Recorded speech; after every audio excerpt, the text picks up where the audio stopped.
Question number 12 number का प्रश्न।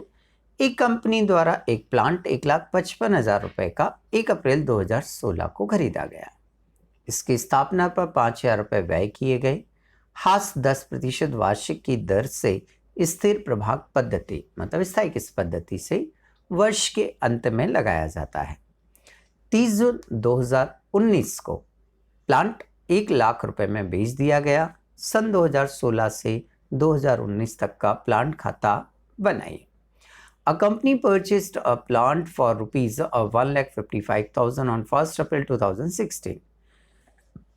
It spent 5,000 on its installation. Depreciation is charged at the end of each year at the rate of 10% per annum by fixed installment method. On 13th June 2019, the plant was sold rupees 1 lakh. Prepare plant account for the year from 2016 to 2019. Yes, question 12 read करने के बाद आइए इसे हम solve करते हैं। देखिए उसने क्वेश्चन में लिख कर दिया हुआ है कि एक कंपनी द्वारा एक प्लांट जो है वो 1,55,000 रुपीज़ में परचेज किया गया है और इसकी डेट 1 अप्रैल को दी है उसने, 1 अप्रैल 2016 को। इस पर 5,000 रुपये हमने एक्सपेंसेस भी किए हैं और 10% एनुअल फिक्स इंस्टॉलमेंट मेथड से हमें डेप्रिसिएशन लगाना है। तो चलिए सबसे पहले तो हम इसका डेप्रिसिएशन का जो अमाउंट है वो अमाउंट क्या करते हैं, निकाल लेते हैं। उसके लिए हमें फार्मूला लगाना पड़ेगा। तो फार्मूला क्या होता है हमारा, क्रय मूल्य प्लस मरम्मत एवं स्थापना खर्च गुणित हास की दर बराबर बटे में 100 बराबर वार्षिक हास। Purchase price plus expenses bracket close multiply rate of depreciation divided by 100 is equal क्या आएगा आपका, एनुअल डेप्रिसिएशन आ जाएगा। ओके, अब क्वेश्चन में दी हम देखें तो उसने बोला है कि 1 अप्रैल 2016 को एक मशीन क्या की गई है, खरीदी गई है।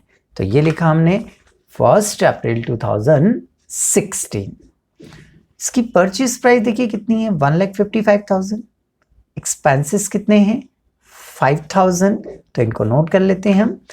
परचेज प्राइस है 1,55,000, एक्सपेंसेस है आपके 5,000 bracket close into rate of depreciation कितना दिया है उसने, 10% दिया है डिवाइडेड बाय 100। इसे ऐड करेंगे तो 1,60,000 हुआ। 1,55,000 और 5,000 को ऐड करेंगे तो 1,60,000 हुआ। 1,60,000 रुपये हुआ। उसमें 10 से मल्टीप्लाई करेंगे और 100 से डिवाइड करेंगे तो एनुअल का जो डेप आएगा वो कितना आ जाएगा आपका, 16,000 आ जाएगा। ठीक है, अब हमने मशीन को जो परचेस किया है वो अप्रैल में परचेस किया है। तो अप्रैल, मई, जून, जुलाई, अगस्त, सितंबर, अक्टूबर, नवंबर और दिसंबर, टोटल मिलाकर हमारे कितने मंथ हो रहे हैं, 9 मंथ हो रहे हैं। कितने मंथ हो रहे हैं, 9 मंथ हो रहे हैं। तो मुझे जो डेप्रिसिएशन का कैलकुलेशन करना है वो कितने मंथ के लिए करना पड़ेगा, 9 मंथ के लिए करना पड़ेगा। तो ये जो 16,000 आया है डेप्रिसिएशन, ये जो 16,000 डेप्रिसिएशन आया है इसे हम 9 मंथ में क्या करेंगे, कन्वर्ट करेंगे। कैसे करते हैं, 16,000 में 12 से तो क्या करेंगे हम, डिवाइड करेंगे और 9 से क्या करेंगे हम, मल्टीप्लाई करेंगे।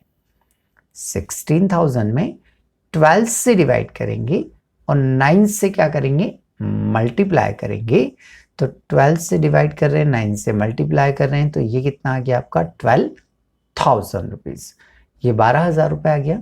ये डेप्रिसिएशन कितने मंथ के लिए आ गया आपका, 9 मंथ के लिए आ गया।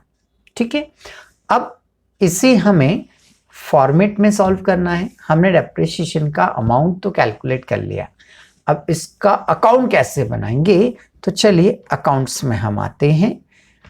अकाउंट्स की यदि बात करें तो डेबिट साइड में date particular amount, credit side में डेट पर्टिकुलर अमाउंट, बीचों बीच हम लिखेंगे मशीनरी अकाउंट। ओके, ये हमने डेप्रिसिएशन की कैलकुलेशन कर ली है। अब हमें कितनी स्टेप्स में सवाल करना होता है एवरी ईयर? बोले सर टोटल 5 स्टेप। पहली बैलेंस को ट्रांसफर करेंगे, सेकंड सेल की एंट्री करेंगे, थर्ड परचेस की एंट्री करेंगे, फोर्थ रिमेनिंग मशीन पर डेप्रिसिएशन लगाएंगे, फिफ्थ बची हुई मशीन का क्या निकालेंगे? हम बैलेंस निकालेंगे। ठीक है, तो चलिए सबसे पहले हम देखते हैं फर्स्ट ईयर कहाँ से स्टार्ट है। बोले सर फर्स्ट ईयर हमेशा परचेस से स्टार्ट होता है। फर्स्ट ईयर हमेशा कहाँ से स्टार्ट होता है? परचेस से। तो देखिए हम सामने स्क्रीन पर आप देख पा रहे होंगे कि हमने 1 अप्रैल 2016 को एक मशीन परचेस की है। तो ये लिखा हमने डेट 1 अप्रैल 2016। कितने में? अच्छा, परचेस की एंट्री कहाँ होती है? सर डेबिट साइड में होती है। तो ये जो डेबिट साइड है यहाँ लिख देंगे हम to cash account. Purchase price और एक्सपेंसेस दोनों को ऐड करके लिखेंगे। तो दोनों को ऐड करके लिखेंगे तो 1,55,000 प्लस 5,000 टोटल कितना हुआ आपका? 1,60,000। क्लियर? ये हमारी परचेस की एंट्री होगी। अब क्या लगाना है? क्रेडिट साइड में डेप्रिसिएशन लगाना है। क्रेडिट साइड में डेप्रिसिएशन लगाना है। तो डेप्रिसिएशन अप्रैल से लेकर दिसंबर तक, अप्रैल से लेकर दिसंबर तक, तो 9 मंथ हो रहे हैं। तो हम जो डेप्रिसिएशन चार्ज करेंगे वो कितने मंथ के लिए चार्ज करेंगे? 9 मंथ के लिए। और 9 मंथ का जो डेप्रिसिएशन है वो कितना है हमारा? 12,000 है। कितना है हमारा? 12,000 है। तो ये 12,000 उठाकर यहाँ पर हम किस नाम से लिखेंगे? डेप्रिसिएशन अकाउंट के नाम से। तो ये लिख दिया हमने बाय डेप्रिसिएशन अकाउंट। डेप्रिसिएशन के बाद में हम बैलेंस निकालते हैं। क्वेश्चन में से क्या निकालते हैं? बैलेंस निकालते हैं। बैलेंस कैसे निकालते हैं? ये जो 12,000 है ना, ये जो 12,000 है ना, इस 12,000 को 1,60,000 में से क्या करेंगे हम? लेस। इस 12,000 को 1,60,000 में से लेस करेंगे तो जो 1,48,000 आएगा वो हमारा बैलेंस हो जाएगा। तो सेम डेट पर, ये लिखा हमने सेम डेट, क्या लिखेंगे? By balance CD। और कितना आ रहा है? 12,000 को 1,60,000 में से लेस करेंगे तो 1,48,000। जैसे बैलेंस CD निकला हमें टोटल लगाना रहता है। तो क्रेडिट की टोटल लगा लेते हैं हम। ये डेबिट की आ रही 1,60,000 और क्रेडिट की आ रही है आपकी 1,60,000। ये हमारा 1 ईयर क्या हो गया? कंप्लीट हो गया। अब हम बैलेंस CD को नेक्स्ट ईयर में 1 जनवरी 2017 को ट्रांसफर कर लेंगे। अब देखिए पहले तो बैलेंस को हम ट्रांसफर कर लेते हैं। जो हमारा ये बैलेंस CD है वो इधर आकर बैलेंस BD हो जाएगा। ये जो बैलेंस CD है वो यहाँ आकर क्या हो जाएगा? Balance BD। कितना अमाउंट है? 1,48,000। तो यहाँ भी कितना आ जाएगा? 1,48,000। ओके, अब देखिए अब हम स्क्रीन पर टेबल देख पा रहे होंगे। तो उस टेबल में देखिए 2017 में कुछ परचेस करना है क्या? सेट्स सेल करना है क्या? दोनों ही नहीं है भाई। तो फिर क्या करना है? हमें डेप्रिसिएशन लगाना है और बैलेंस निकालना है। डेप्रिसिएशन लगाना है और बैलेंस निकालना है। ये दोनों स्टेप कंपलसरी होती हैं। तो चलिए डेप्रिसिएशन का डेट क्या होता है? 31 दिसंबर 2017। ये लिखा हमने बाय डेप्रिसिएशन अकाउंट। ये लिखा हमने बाय डेप्रिसिएशन अकाउंट। अब डेट यदि हम पढ़ें तो 1 जनवरी से 31 दिसंबर, 1 जनवरी से 31 दिसंबर, पूरे 12 मंथ हो रहे हैं। तो 12 मंथ का जो डेप्रिसिएशन है वो कितना है हमारा? 16,000।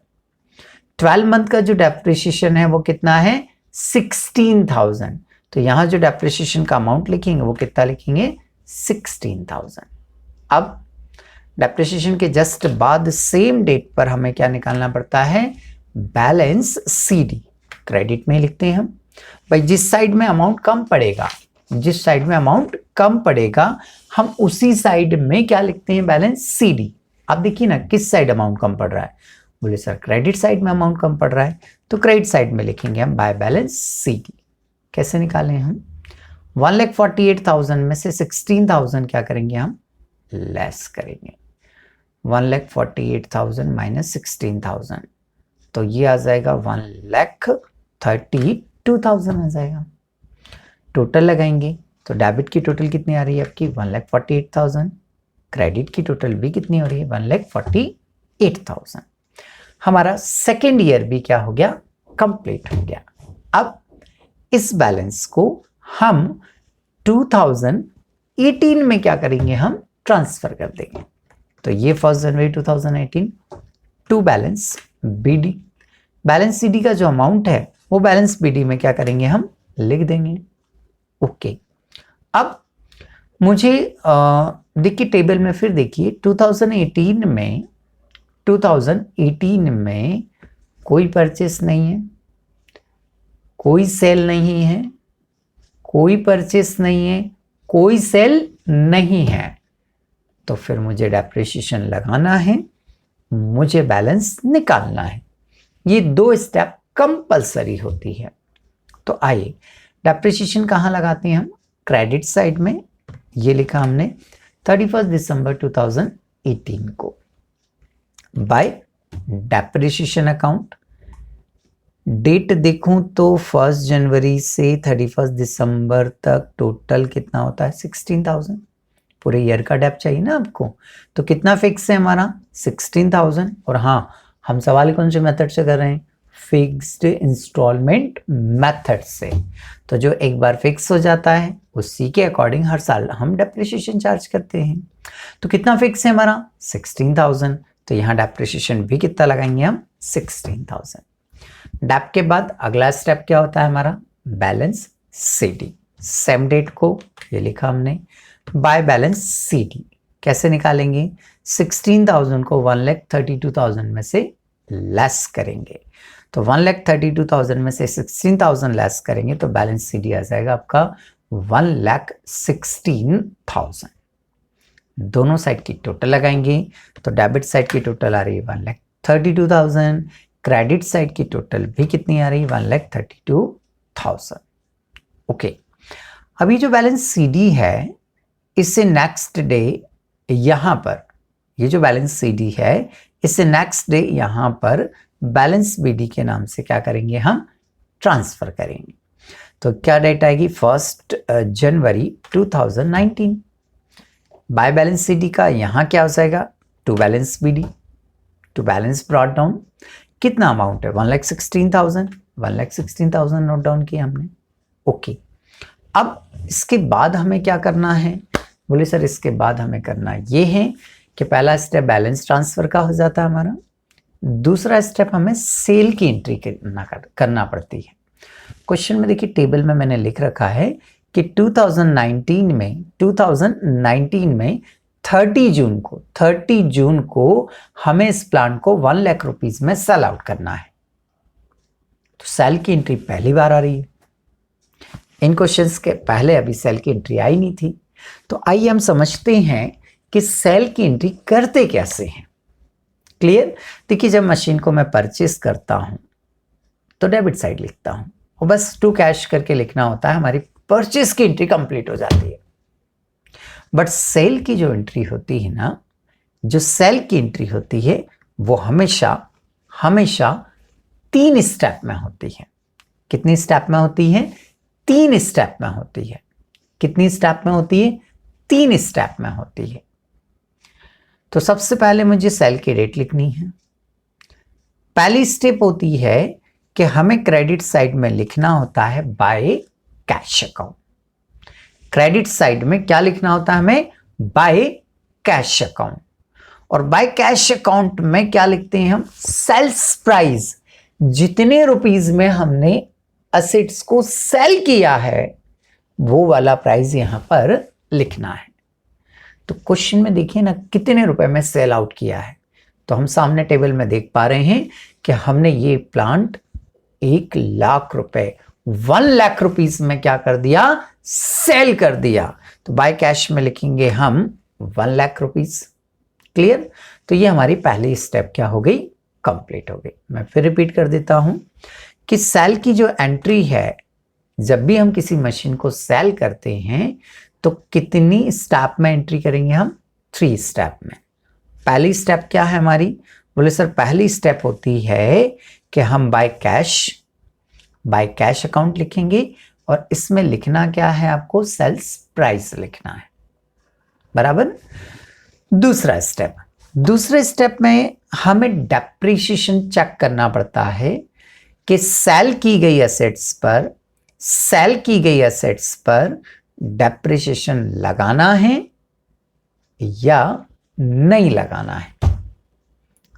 सेकंड स्टेप में क्या चेक करना पड़ता है कि ये जो मशीन हम सेल कर रहे हैं इस पर अब हमें डेप्रिसिएशन लगाना है या नहीं लगाना है। बोले सर हमें कैसे मालूम पड़ेगा कि लगाना है डेप्रिसिएशन या नहीं लगाना है? कहीं ऐसा तो नहीं है सर कि इच्छा हो तो लगा दो, नहीं है तो मत लगाओ। तो ऐसा तो कुछ भी नहीं है बेटा। फिर सर कैसे पता चलेगा कि डेप्रिसिएशन लगाना है या नहीं लगाना है? तो वो हमें पता चलेगा परसेंटेज से।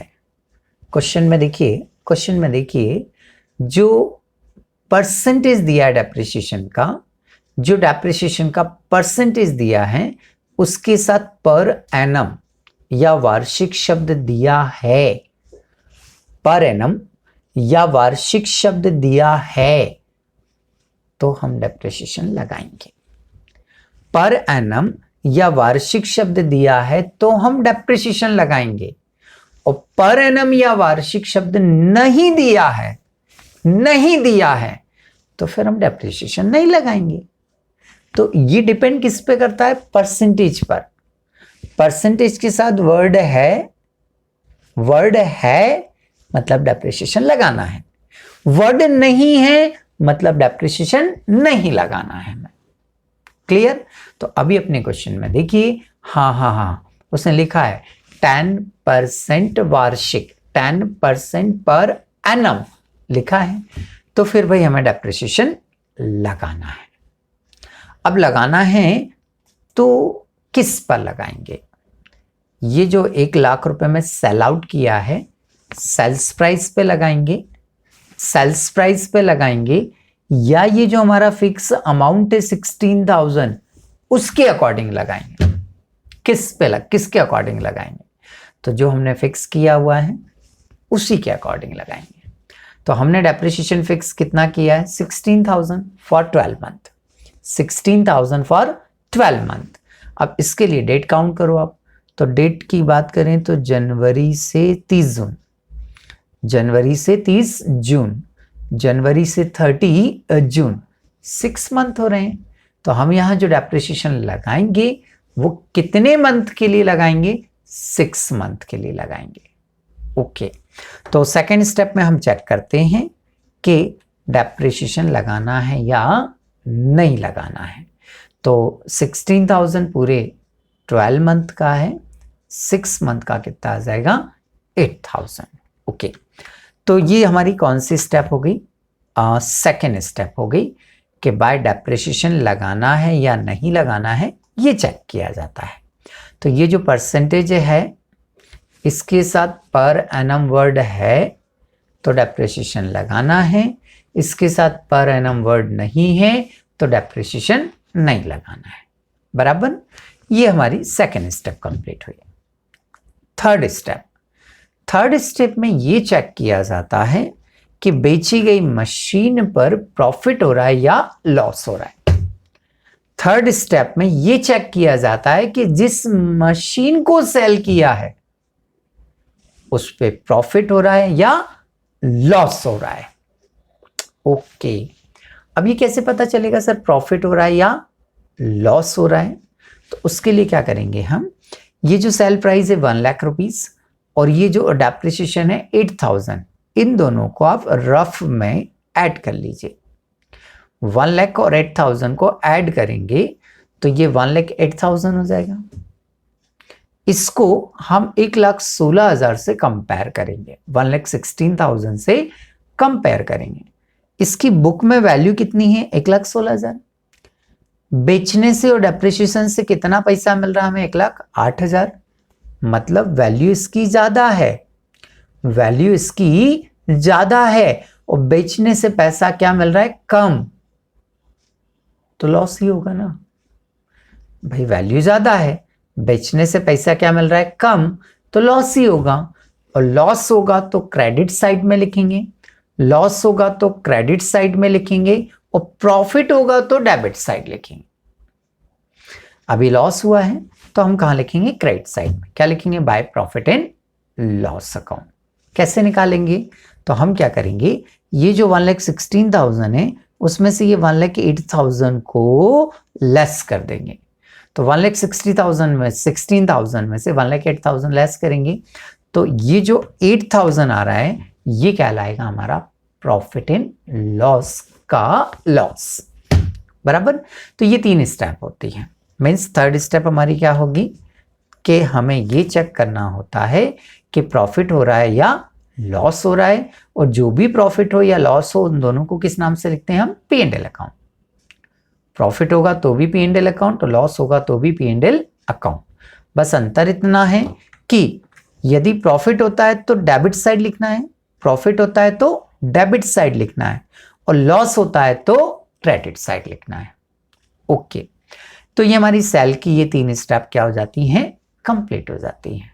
अब इसके बाद में जो मशीन बचेंगी उन पर डेप्रिसिएशन लगाएंगे, उनका बैलेंस निकालेंगे।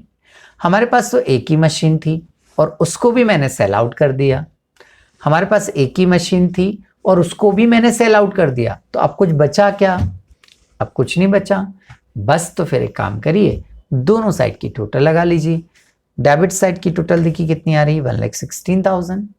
क्रेडिट साइड की टोटल लगाइए, देखिए कितनी आ रही है? 1,16,000। तो यहां आकर हमारा ये क्वेश्चन कंप्लीट हो जाता है।